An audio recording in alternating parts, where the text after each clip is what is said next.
Uma boa noite a todos. Muito boa noite. Com o aumento da vacinação e a diminuição nos indicadores relacionados à Covid-19, o Centro de Contingência do Coronavírus em São Paulo avalia a possibilidade de retirar a obrigatoriedade do uso de máscara no estado de São Paulo, isso ao ar livre, Israel. Entretanto, o uso de máscara, aliada à vacinação contra a Covid-19, tem feito diminuir muito o número de infecções e também internações pelo coronavírus. Um estudo feito no Instituto de Infectologia Emílio Ribas demonstrou a importância da vacinação para a diminuição das internações. E é esse o nosso assunto, sobre isso que nós vamos falar esta noite com o médico sanitarista e fundador da Anvisa, Dr. Gonçalo Vecina. Dr. Gonçalo, muito obrigada por estar conosco nessa noite. Boa noite, Solange, boa noite, Israel, e boa noite aos nossos telespectadores. É um prazer estar aqui com vocês.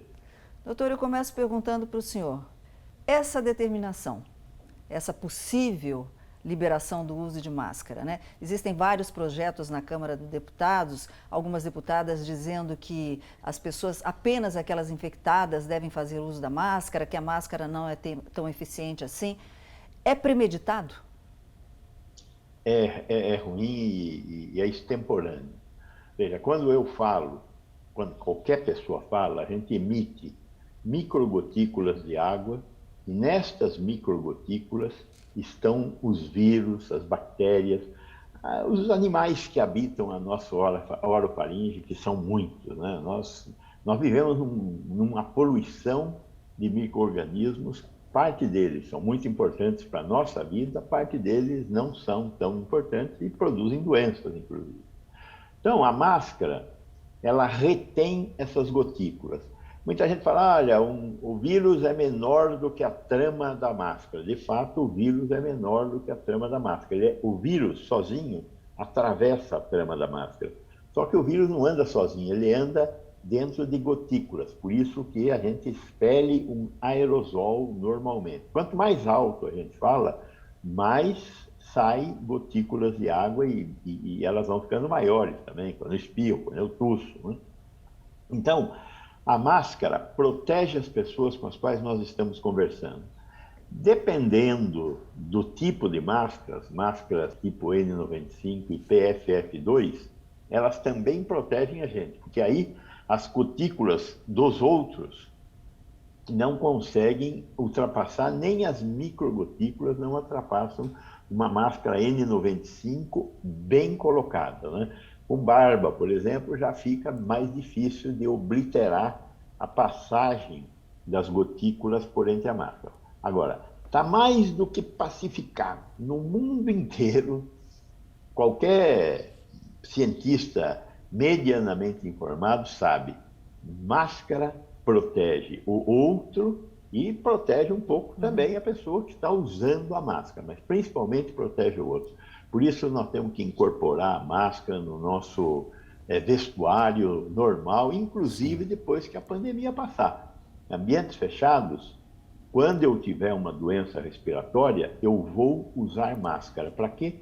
Para proteger as pessoas com as quais eu estiver convivendo. Então, esse estudo feito pelo Emílio Ribas, no qual traz aí a diminuição de internações e infecções da doença, é comprovado cientificamente que a máscara tem papel fundamental, doutor Gonçalo. No mundo inteiro, todas as instituições sérias que fizeram estudos sobre o uso de máscaras chegaram à mesma conclusão. A máscara protege as pessoas com as quais você está interagindo. E se for uma N95, te protege também. Então, é fundamental o uso de máscara. Não existe nenhum estudo sério demonstrando o contrário disso. Agora, então, em ambientes abertos, tudo bem não usar máscara, mas em ambientes fechados é obrigatório o uso de máscara, particularmente durante a vigência de uma pandemia. Fora da pandemia, para todos os que tiverem uma doença respiratória, também deverá ser forçoso o uso da máscara. O senhor tocou num ponto importante que eu ia interromper, inclusive, para fazer essa pergunta. No ambiente aberto, não há possibilidade de contaminação? Por exemplo, sabemos que o Delta, eu brinco que é primo-irmão, né, do vírus da gripe, né, porque ele pode permanecer no ar e essa contaminação pode se dar mesmo em ambiente aberto se a pessoa estiver sem máscara? Em ambientes abertos, sem aglomeração, ou seja, as pessoas mais ou menos distantes, há circulação de ar e essa circulação de ar dissipa os aerosóis. Aqui na minha frente agora, ninguém está vendo, mas tem um monte de gotículas, uma bola de gotículas na frente da minha boca, porque eu estou falando e estou emitindo essas microgotículas, esse aerosol. Quem passar por aqui vai receber essa nuvem de gotículas, porque eu estou num ambiente fechado. Se eu estivesse num ambiente aberto, sem aglomeração, provavelmente essas gotículas estariam se dissipando e muito dificilmente elas seriam respiradas por alguém. Então, é importante que a gente entenda como funciona no ambiente aberto e no ambiente fechado. No ambiente fechado existe uma dissipação, um espalhamento pior. Por isso a gente recomenda sempre no ambiente fechado e eventualmente nos ambientes abertos quando ocorre aglomeração. Por que a gente fala em ambiente aberto tem que usar máscara também hoje? Porque é difícil ficar explicando o que é uma aglomeração. Sim. Então, olha, se você estiver num ambiente de menos de 3 metros quadrados, em que tenha 10 pessoas, está aglomerado. Então, em vez de ficar tendo que explicar, fala, olha, tem que usar máscara em tudo quanto é lugar, ponto. Lógico que agora que vamos começar a amolecer isso, porque está caindo o número de casos, a variante Delta veio, e muito provavelmente por causa do estrago que a Gama fez, a variante Delta não está fazendo novos casos, Sim. nós talvez possamos ter um pouquinho mais de refresco. Então, em ambiente aberto, para correr, para andar de bicicleta, vamos liberar o uso de máscara, pelo menos por enquanto. E a gente vai conversar mais sobre isso no próximo bloco. Não saia daí, o Band Entrevista faz a primeira parada falando hoje sobre o uso de máscaras no estado de São Paulo e também em todo o país.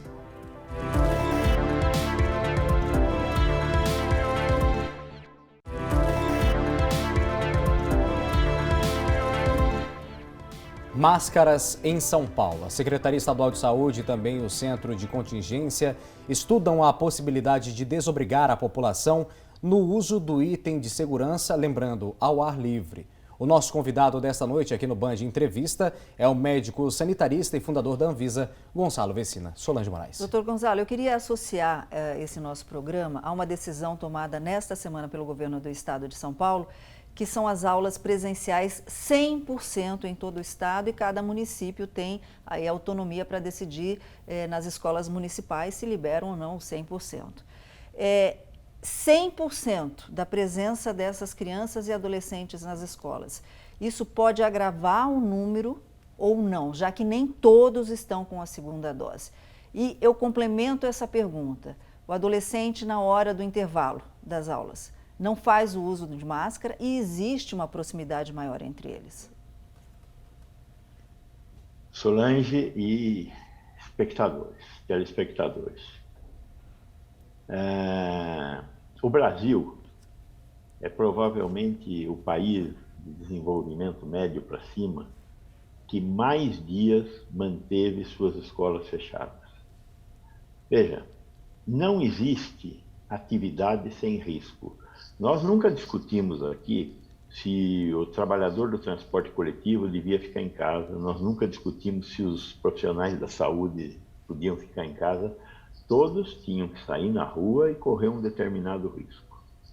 Os professores agora estão vacinados, os trabalhadores da escola estão vacinados, os alunos não estão.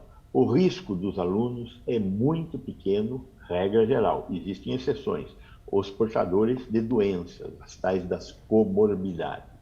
Então, estes vão ter que ter a opinião dos seus médicos, dos seus pais, para tomar a decisão se vai ou não vai à escola. Agora, qual é o prejuízo que nós estamos impondo às crianças? O prejuízo é socialização. O que os alunos, o que as crianças fazem na escola? Aprendem a conviver com o outro. Não é em casa que a gente aprende isso, a gente aprende na escola. Então, o que nós estamos perdendo em termos educacionais é insubstituível. Aprender a falar, a escrever, a fazer conta, ok. mas aprender a socializar-se é perda que nós estamos realizando com as nossas crianças. E mais, as escolas privadas já voltaram. As escolas privadas voltaram muito antes. O que não voltou ainda? A escola pública.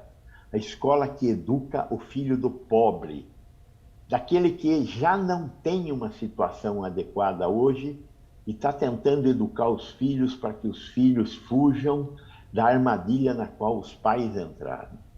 Então, eu acho que existe risco, sim, na volta às aulas. E é um risco que a sociedade tem que enfrentar. O risco dos filhos poderem eventualmente ter a doença. Muitos companheiros meus, médicos, sanitaristas, infectologistas, estão contra a volta às aulas. Eu respeito os meus colegas, mas a minha opinião de médico sanitarista é que estou preocupado com a educação de nossos filhos e com o futuro deles. E por isso acho que este é um momento em que nós temos, já que temos uma queda no número de casos, nós temos que correr algum risco com os nossos filhos, mandando os nossos filhos para a escola. Sim. E a decisão de voltar atrás deve ser escola a escola. Então, quando acontecerem casos em uma escola, em uma sala de aula, suspende-se as aulas por 15 dias, para evitar aumentar o número de casos. Passou a quarentena naquele espaço daquela classe, volta às aulas. E assim vamos administrar daqui para frente e não vamos mais fechar escolas de uma forma universal, exceto se acontecer um desastre sim. de uma outra variante. Doutor Gonzalo, um outro setor que foi duramente impactado negativamente pela Covid-19 foi o setor de eventos. E agora, no dia 1º de novembro, o governo do estado de São Paulo promete flexibilizar aí com a abertura de atividades noturnas, ou seja, as baladas. Como que o senhor, médico sanitarista, vê o uso das casas noturnas agora com a possibilidade de em espaços com locais abertos, como lounge, não ter o uso da máscara, doutor? Esses eu vejo com preocupação. Sim. Tá? Muito mais do que eu vejo a atividade escolar. Porém, vamos lá, desde que seja entre vacinados, quer dizer, quem for frequentar esse espaço tem que estar vacinado e os trabalhadores que frequentarão esses espaços têm que estar vacinados. Alguns países já estão fazendo isso, Portugal é um deles. Agora, Portugal está fazendo isso com quase 90% da população já vacinada.